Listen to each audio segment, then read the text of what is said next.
Hi, I'm James. And I'm Anthony. And this is Words and Numbers. I have an optimistic streak today. Tell me, what's new and exciting in your world? Well, people have had their eyes set on inflation. It seems There as if, we go. Do you see, now I'm going to be all upset with you again. It seems as if people have kind of woken up to the fact that inflation is a thing and we should pay attention to it. As a consequence, I've had people writing me saying things like there's a conspiracy to underestimate inflation because when inflation estimates are lower, the government saves money because Social Security payments are adjusted based on inflation. And I'd like to chime in here if I might, because I say this often.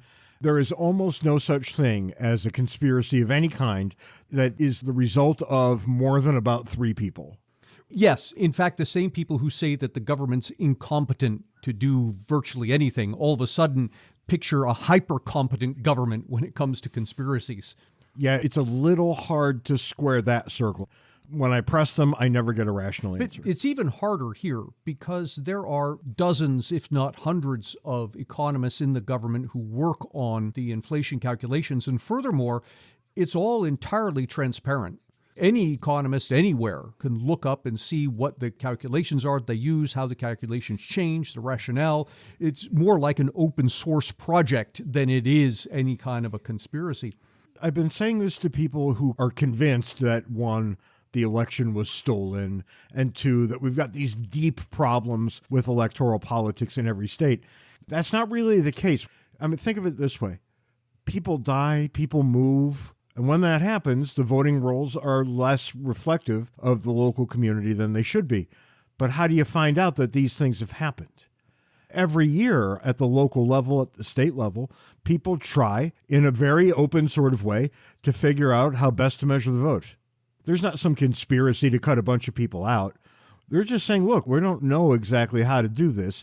It seems the same kind of thing that you're looking at. And I think this is one of the misconceptions. People seem to think that there's some objective level of inflation out there, and what we're trying to do is get a handle on what it is. And that's incorrect. There's not some objective measure of inflation that we're all looking for.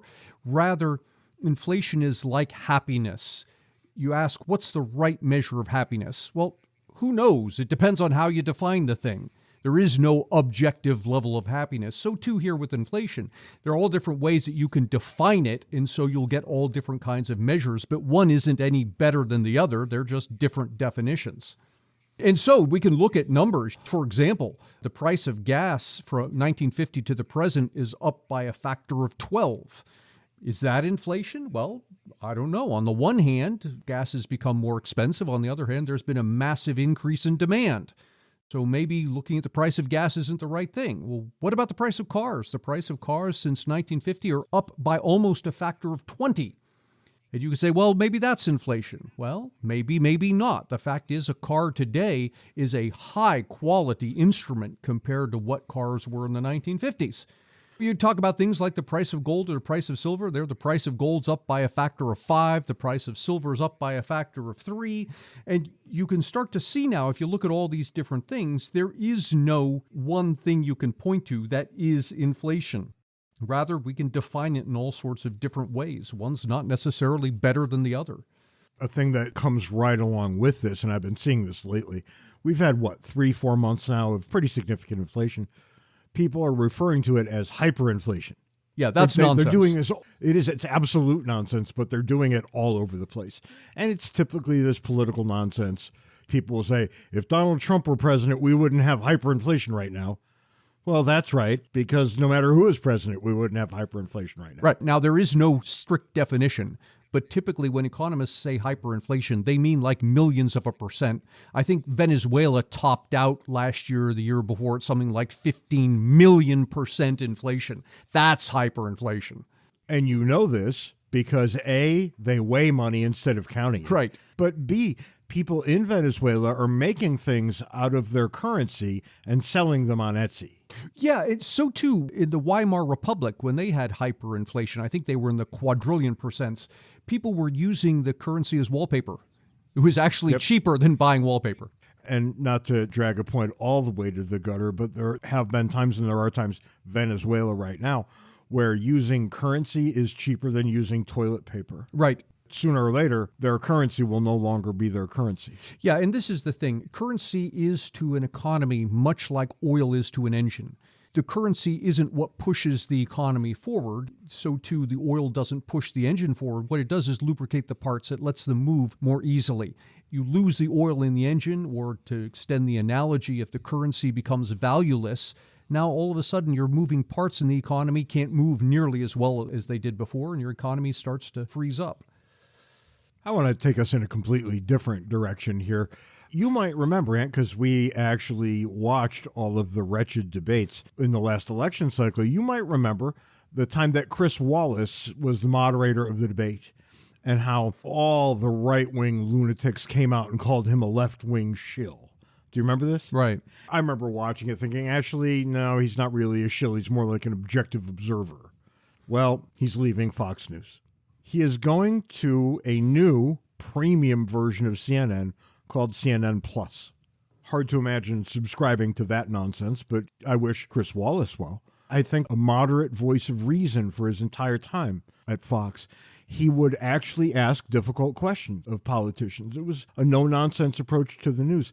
And I think his father, Chris Wallace from CNN, would doubtlessly be proud of him, as would, I think, all the old-time journalists who really thought that they weren't partisans, they were anti-partisans. Right. I look at Chris Wallace and I think that's about as close as we're ever going to get. But then I think about it a little more. We've had a real shuffling around at the 24-hour news stations. Chris Wallace leaves Fox. What's going to be left at Fox? I don't know, because Shepard Smith also left Fox. He went to CNBC. He has what I think is the best news show on cable TV right now. But then you head over to CNN and they fired Chris Cuomo. Not only did his brother lose his political office, now he's lost his new office in no small part because he was covering for his brother. That's no way to tell the news. So all of a sudden we see some shuffling around. At least right now there's the opportunity, there's the possibility that something good comes out of it, and I'm happy enough with that. This is a reshuffling of a deck. The most often heard sentence on 24-hour cable news is, well, that's all the time we've got for this. We'll be right back. Right, on 24-hour cable news. You got to be kidding me. You have literally every minute of every day. There is no need to say we don't have time for this. What they're really saying is we don't think you have the attention span to hear about this for more than 18 seconds. Right. It is the news media calling you stupid. Or at least inattentive. Which Ant brings us to the foolishness of the day. It's a foolishness of the week, James. Oh, right. That's right. It's inflation hitting foolishness of the week. This headline really caught my eye. December 11th, 2021.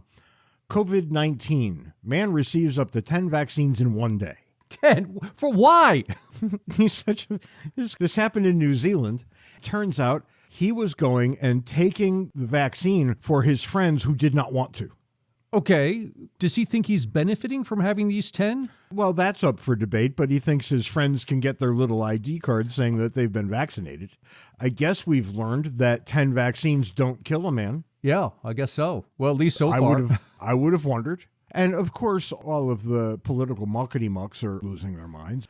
And what do they say? We're taking this matter very seriously. Harumph, harumph. We're very concerned about this situation and are working with the appropriate agencies. Well, they didn't take it seriously enough to ask for ID at the outset. We go on with the quotes. This is not a safe thing to do. This is putting that person at risk. Yeah. But apparently he's not dead yet, so draw your own conclusions. Well, I'll add to your foolishness of the week and put a plug for your YouTube series, Smokin' Stories.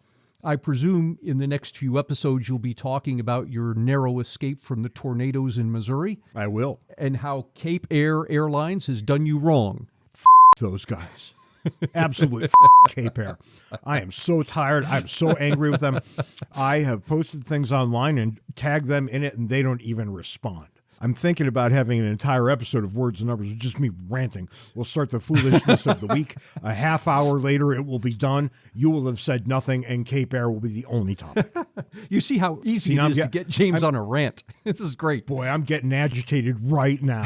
I am so angry with these people. The short story here is that we were scheduled to fly out of Kirksville, Missouri on these little puddle jumper planes, and because of scheduling issues, I left first a couple hours before James, and by the time James got to the airport, they were telling him that there's no plane for him, and he just has to leave. And then came first. So he has to drive 3 hours to St. Louis. Perfect travel day. Perfect travel day. Oh, I hope they all get syphilis at Cape Air. To get more Ant and James, buy a copy of our excellent book, Cooperation and Coercion. You can find the paper and electronic versions on Amazon and the audio version on Audible. This week, James and I were at Truman State University, where we recorded a live version of Words and Numbers in front of the good students at Truman State, thanks to our friend there, Professor David Gillette.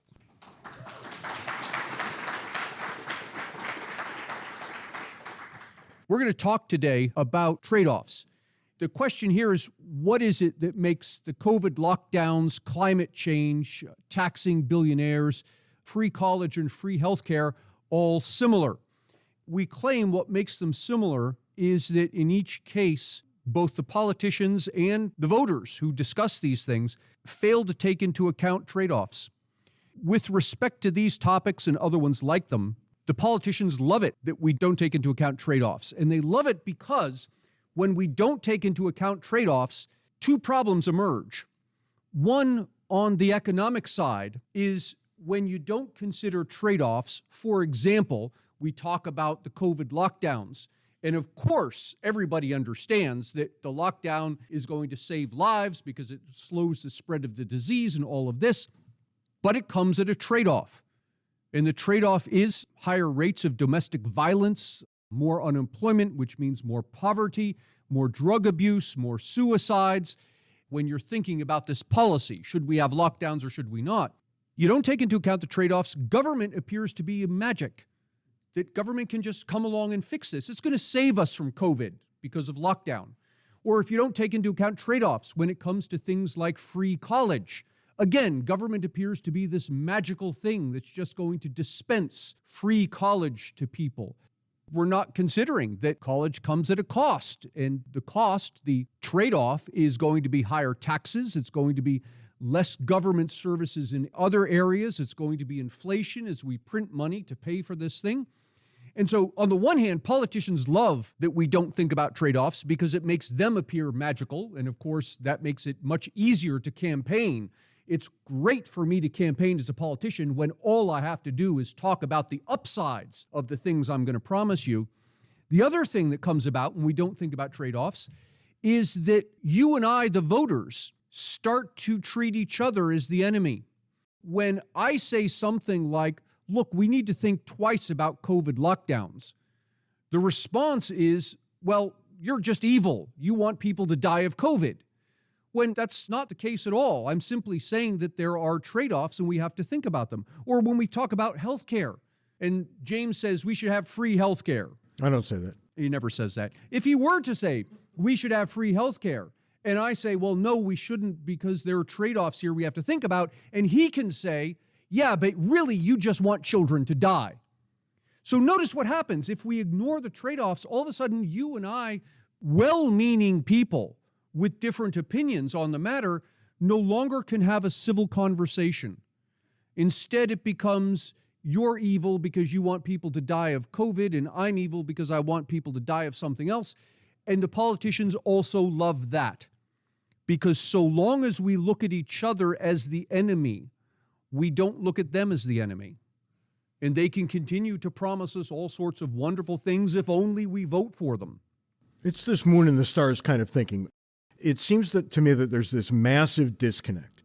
Everybody here in this room knows that trade-offs exist. We got into town last night. We spent the afternoon here today. What's the trade-off? Well, I'm not home with my family. I'm not doing the things that I like to do on Thursday nights, which are typically football. Trade-offs get made at every step, and we accept it. Yet when it comes time to think through things politically, trade-offs disappear. And it's hard to know how human beings have become so derelict in their understanding of what trade-offs are the minute they switch from their own lives to political life. Because everybody knows in their own lives there are only so many things you can do. And if you want to go on vacation this summer, you might not be able to buy some of the things that you were going to buy. Politicians have sold us on the lie that there is an infinite money supply. And as long as people believe it, as ridiculous as it might be, they'll never actually have to think about the trade-offs they're making, because in their mind, they're not making any. People are generally so sensible when they look at their own lives. How is it that they get politics wrong almost all the time? Once in a while, it will rise to the level of showing up on the news that somebody does push the question about trade-offs. And so the politician says, look, I'll give you this thing, whatever it is. And somebody says, well, what's it going to cost us? And interestingly, when they do start to get pushback from people saying, well, look, this program you're promising us is going to come at a cost, they'll often do one of two or three things. They'll say something like, well, we're going to pay for this by taxing the corporations, or we're going to pay for this by taxing the rich, or the latest thing is MMT, modern monetary theory, that we're going to pay for it by printing money and nothing bad's going to happen.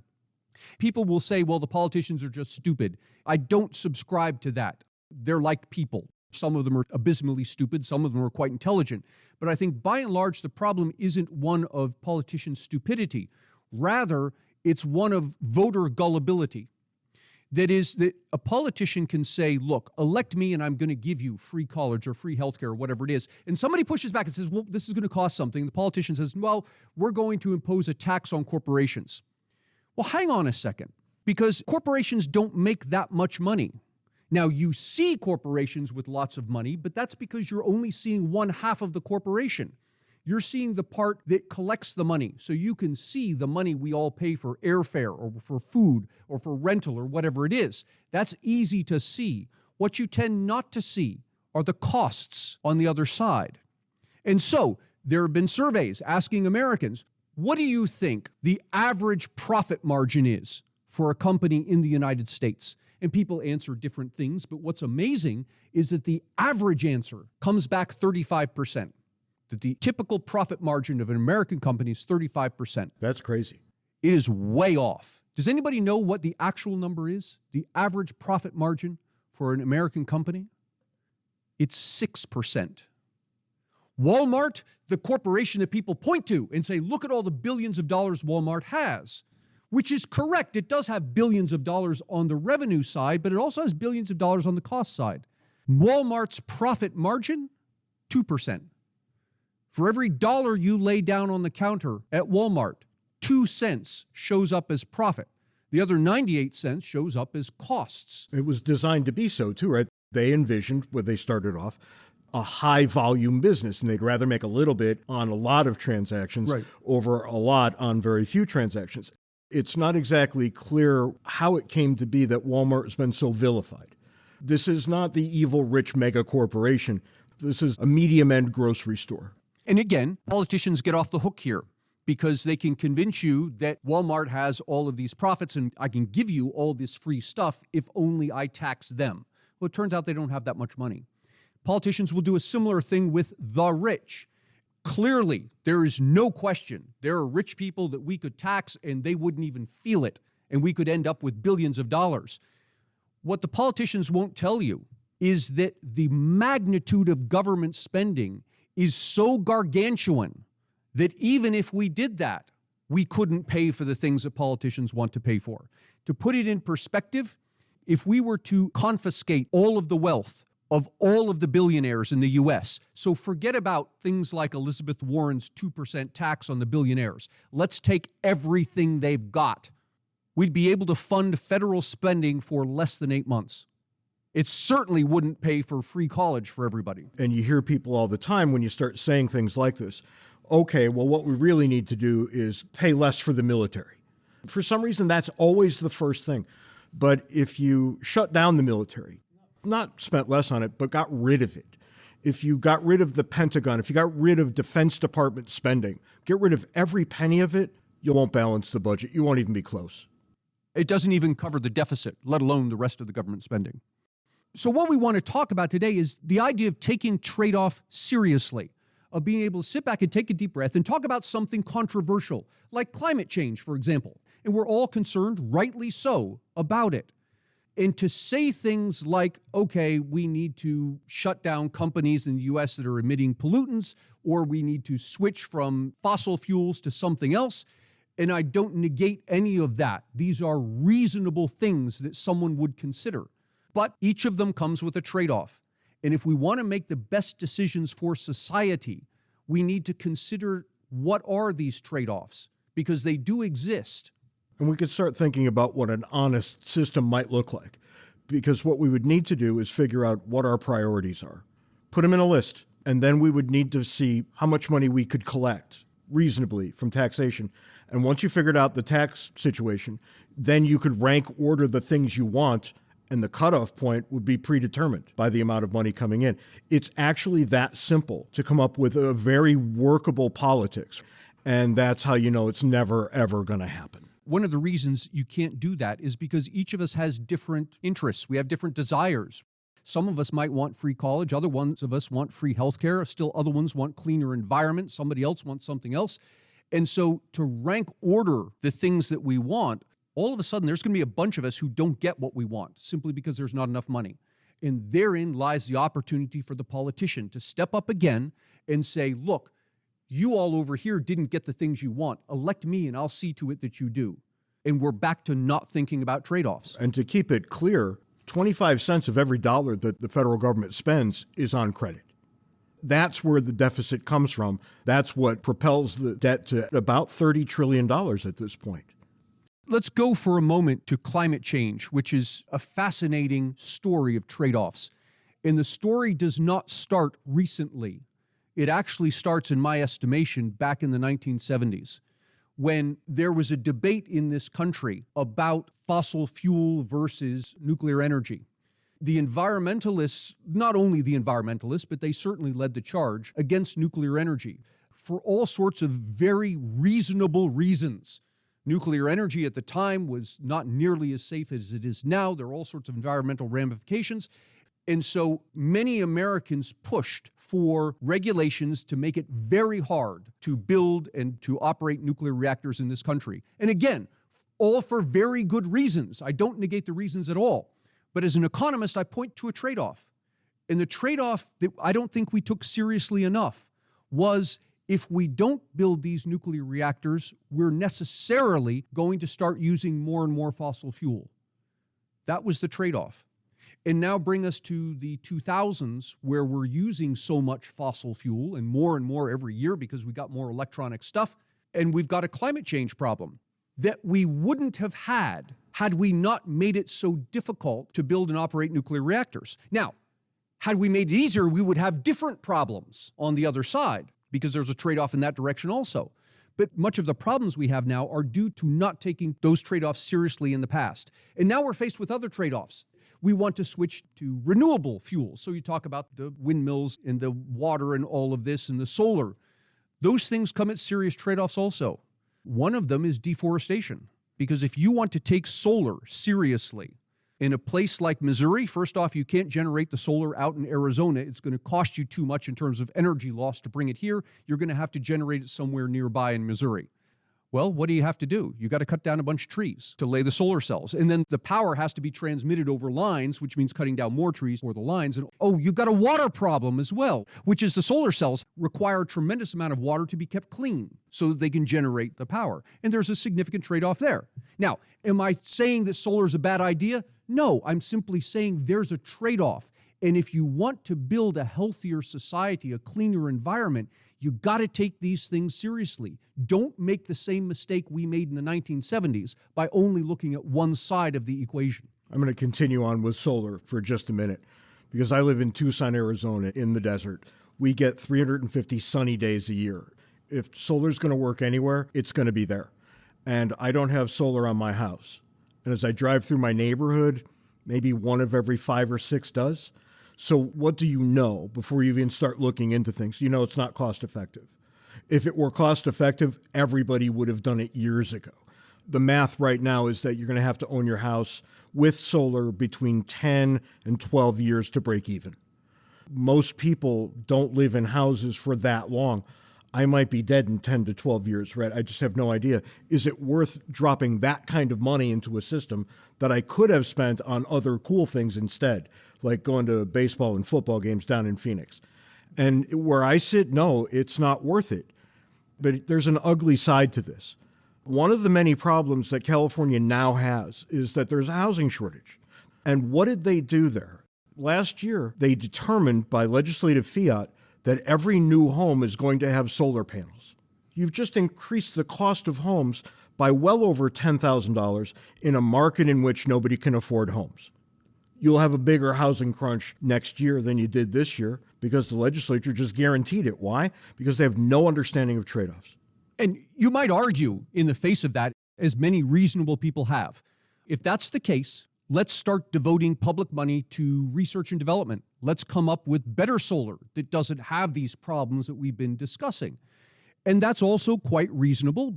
But as with any decision, it too comes with a trade-off. And the interesting trade-off is this. Let's suppose there were a way that we could conduct research and development, the end product of which would be a viable renewable energy, viable solar, viable wind in enough quantities that we could power everything. Let's take that as a given that that is indeed possible. There's an interesting trade-off there. And the trade-off is that we will be diverting our resources into this particular solution because we all chose it. We said, okay, this is the thing to do. And moving resources into that solution necessarily moves them out of other solutions that might be better. Well, why do you hate cancer survivors? I'm not even thinking about that, right? But I'm thinking about something like fusion, which there are a lot of scientists now that are working on fusion. It's still in the laboratory phase, but there have been enough advances that it's looking like this might become a viable power source. It is nuclear without the downsides of nuclear fission. It's viable in a way that solar and wind would not be. It's environmentally clean in a way that neither fission nor fossil fuels are. But here's the thing. If we were right now to start investing heavily in solar and wind, we create special interests whose livelihood now depends on solar and wind and who will end up fighting this better solution when it actually comes along and becomes viable. If you can imagine 20 years from now, when fusion is actually ready to become commercially viable, there are going to be some serious people standing against it. One we all know right off is going to be the oil industry. They're going to want us to have nothing to do with fusion. Interestingly, some other people who are going to be against fusion are people who have invested heavily in solar and wind. Many environmentalists are going to be against fusion, not because it's environmentally unfriendly, which it isn't, but because it isn't the solution that they've become heavily invested in. And this is, again, a trade-off. There's a gigantic anti-smoking lobby in the United States, has been for quite some time. And I think it's pretty clear that the tobacco companies lied to their consumers for decades. So stipulated. Okay, we've got all kinds of smoking cessation devices. You can go out and you get your vape stuff and this and that. And who's against that? It's clear who you're going to see not wanting this to come to market because they're already going to have their own preferred things in the market. The people who make the nicotine gum, who make the prescription pills that get you past your addiction. All of these people are against vaping technology. Why? Because it works. Right. I've known scores of people who have quit smoking by switching to vaping. Okay, it might not be the best thing in the world for them, but I'd far rather see them sucking water vapor into their lungs over the tar that cigarettes bring. Why is it that we take one group of producers so seriously and we just laugh the others out the door? Because Ant and I actually know a guy who had his business taken away from him because he couldn't afford to pay the taxes, which were demanded by the smoking lobby. Right, a vaping business. The phenomenon here repeats itself. If you start looking for it, you'll see it in our history. The phenomenon is called the Baptists and the Bootleggers. Yeah. During Prohibition, there was a push to repeal, which was ultimately successful, to repeal Prohibition. But there were two interesting groups who were fighting against the repeal. So these are people who wanted to keep alcohol illegal. One were the Baptists, who were by principle against the consumption of alcohol. The other group who were against the legalization of alcohol were bootleggers. People who actually made and sold alcohol, which is kind of weird. If you're in the business of selling alcohol, why would you be against making it legal? because they had their black market set up, their illegal market to buy and sell this stuff. And if it were made legal, they'd have to compete with many more producers. It would cut into their profits. Their product would also be regulated. If you think about that phenomenon, all of a sudden you can see it in lots of other places. The example I gave is there will be an instance in which some groups of environmentalists are against certain clean energies simply because these clean energies put out of business things that they've already invested their time and energy into. You can see it with the drug trade right now. That's the interesting part. We've got the marijuana business. It's legitimate all of a sudden. And everybody looks at it and they say, well, I guess that's okay now. Imagine if it were cocaine. Imagine if we were saying, let's just bring the cocaine to the 7-Eleven. There's going to be a group of people who are going to be dead set against it, and it's everybody who manufactures and transports cocaine. Those people are going to be out of a living, out of a very good living. So they're not going to be happy about it. I had this aunt, her name was Aunt Rose. She was my great aunt, so very, very old. And when she was 10 years old, Aunt Rose would get on her roller skates and bring the bootleg gin from where it was made down to the bar. And she would just do these circles all day long. And they gave her 10 cents for each round trip, which actually was a lot of money for a 10-year-old girl. It went towards paying part of their living. And when Prohibition was repealed, she was the big loser. And there were all kinds of people just like her everywhere who all of a sudden were making a living and now couldn't. And that happens every time government picks winners. What we find is that it picks winners badly. You can think about the Green New Deal, and if you remember what it was like in the Obama administration with Solyndra and companies like this who never actually made anything except an indebted balance sheet, you start to wonder how long it's going to be before people realize that this is not the right way to do things. It's interesting because you're talking about the illegal side of the market. So clearly your aunt is out of business when alcohol becomes legal because she's working in the illegal side. So too the bootleggers. And she worked because she wasn't past the age of majority yet. And what do we know about street crime that distributes cocaine? They use children because if they get caught, they don't go to jail for the rest of their lives. But one of the things that we tend not to realize is that there are lots of people on the legal side who are also benefiting from this. And I give you a case in point. There was a study done several years ago under the heading of civil asset forfeiture. Civil asset forfeiture is a set of laws by which the police, if they suspect that you have some asset, typically cash, maybe a car or a truck, some asset, if they suspect it's used in the drug trade, they can confiscate it. Under certain circumstances, they can actually keep the asset. And here's the study that was done. It looked at highway stops, drug traffic stops in Tennessee, along a stretch of highway that was part of the highway you would travel from Mexico to New York City. And there was known that many of the drugs that made their way to New York City came across this stretch of highway.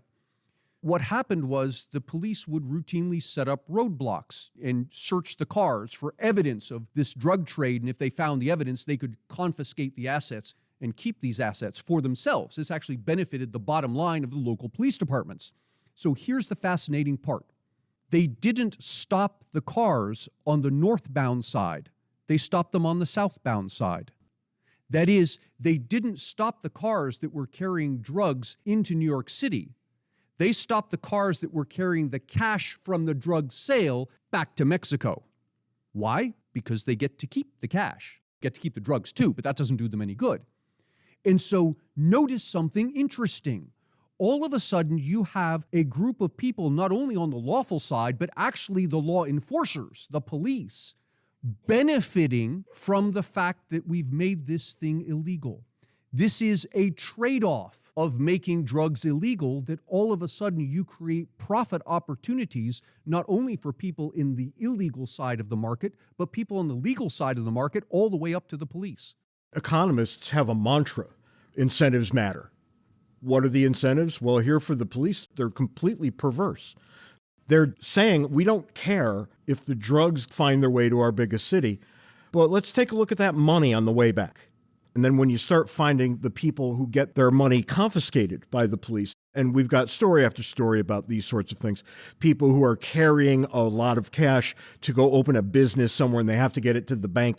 The police just take it. What kind of message are you sending? We don't have property rights, I think, is the message that we send with this sort of thing. But the rest of us just think, well, it's not us, and maybe there was something horrible going on there, and it just gets swept under the rug over and over again.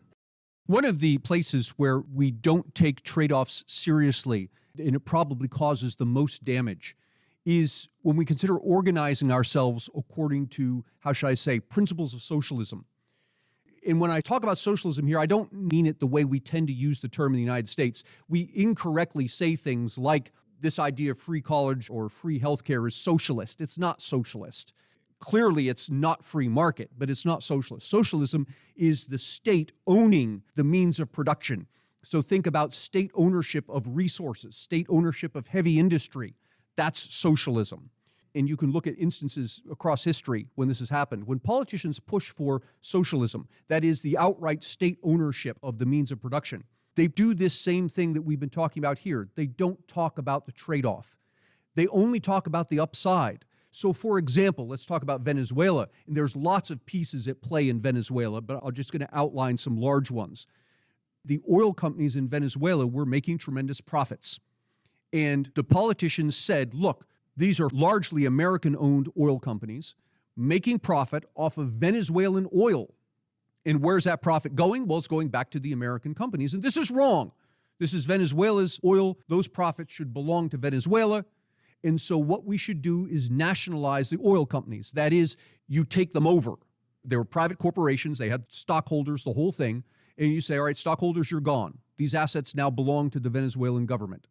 And in belonging to the Venezuelan government, the profits that these companies generate will then belong to the Venezuelan government, which can be used to help the Venezuelan people. And all of that sounds wonderful, and I don't say that any of it is wrong. I do say that it doesn't consider the trade-off. But that's exactly the point in Venezuelan history when American socialists like Michael Moore started pointing to it and saying out loud, this is exactly how it should be done. Because what they found when they got there was that the state of Venezuela, in the name of the Venezuelan people, had taken over the industry, and it was still functional. Yes. Money was coming in, oil was going out. But there's a different ending to the story. And so the thing remains functional for about a decade. And as James says, absolutely right. People who are pro-socialist in this country point to that and say, see, this is socialism working. You can still find Bernie Sanders quotes about this period. Right. Now, here's the trade-off that nobody talked about. When you nationalize a company, you remove the profit incentive to maintain the company, to make it sustainable. So long as this company is in private hands and you're stockholders and I'm a stockholder, we all have an incentive to force the company's management to take some of its profits that would otherwise go into our pockets and don't give it to us. Don't put it in our pockets. Reinvest it in the company. Improve your equipment, update your oil lines and whatever it is you do. And why do I want you to do that? Because I want to keep getting profit 10, 20, 30 years down the line. In order for that to happen, I need you, the company, to invest some of your profits into improving your infrastructure. Now, when the government takes that over, nobody has an incentive to reinvest those profits. Now, you might say in response, well, sure, somebody does. The government has an incentive. But the government isn't a person. Government is a shorthand term we use to refer to many thousands, maybe tens of thousands of people, each of whom has his or her own incentives, desires, and limitations. And what happened is, as the government took this over, nobody had an incentive to reinvest the profit. In fact, the politicians higher up the chain who actually could influence what was going on in the company had an incentive to take out the maximum profit they could to fund them and their families and their campaigns and whatever it is. Consequently, after about 10 years of profits not being reinvested in the infrastructure starts to break down. And as it breaks down, the companies become less and less able to extract oil because the infrastructure has been allowed to degrade to such a point that they can't pull the oil out of the ground anymore. This was the trade-off to nationalizing the oil company. And on a deeply related note, their money has become quite worthless. People now bring their money to the store and the merchants are weighing the money because you can't count it anymore.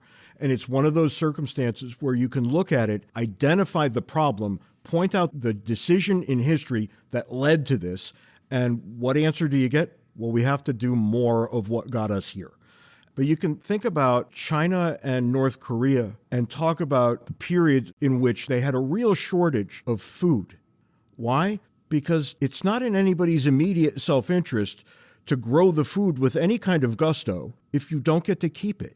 You tell people, work yourself to death on this farm, and then we're going to take all the food and we'll see what we can get to you later. In North Korea, we had persistent rumors, and I think well-founded, of cannibalism up to about 10 years ago. They seem to be doing a little better on this right now.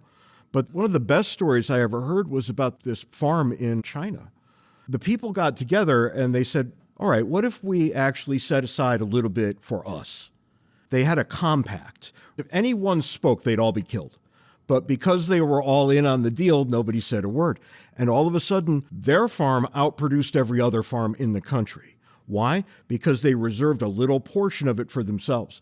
The minute they said, I don't remember what the percentage is, but the minute I can keep 10% of what I produce here, I'm going to start producing here. Because all of a sudden, what? Incentives matter. And you've incentivized people to look after themselves. And every time somebody looks after himself, beneficial things happen to the collective. The Chinese government actually found out about this down the road, and they let it go. And they started moving to a position where other people could do the same thing.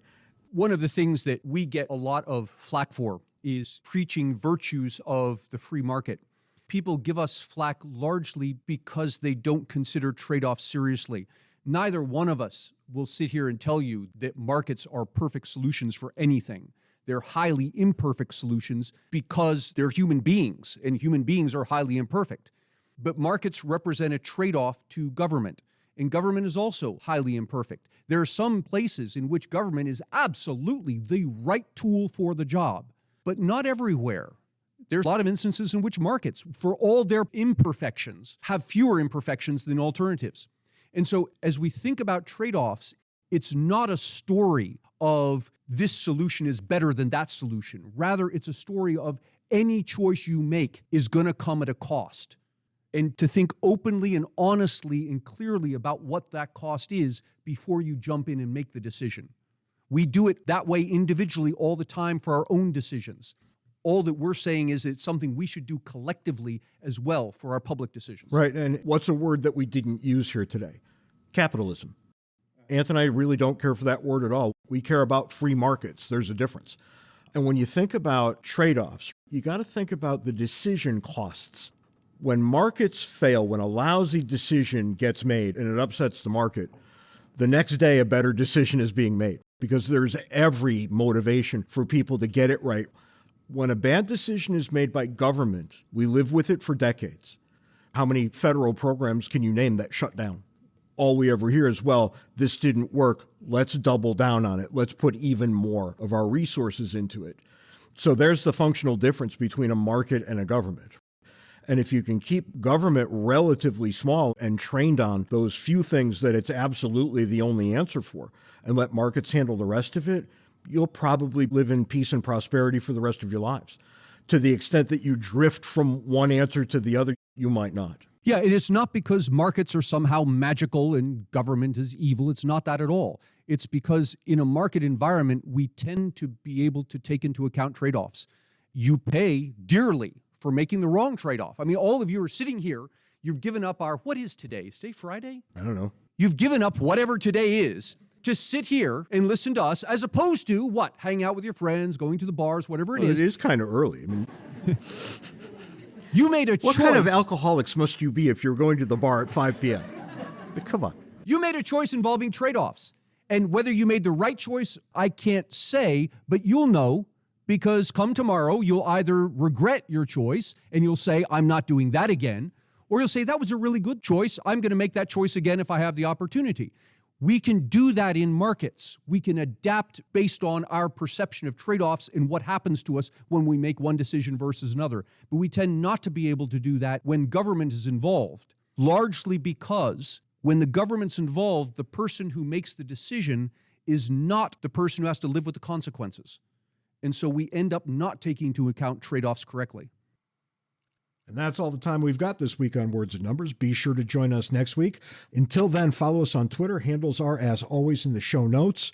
Join Words and Numbers Backstage, where the conversation continues. And Send us email, wordsandnumberspodcast@gmail.com.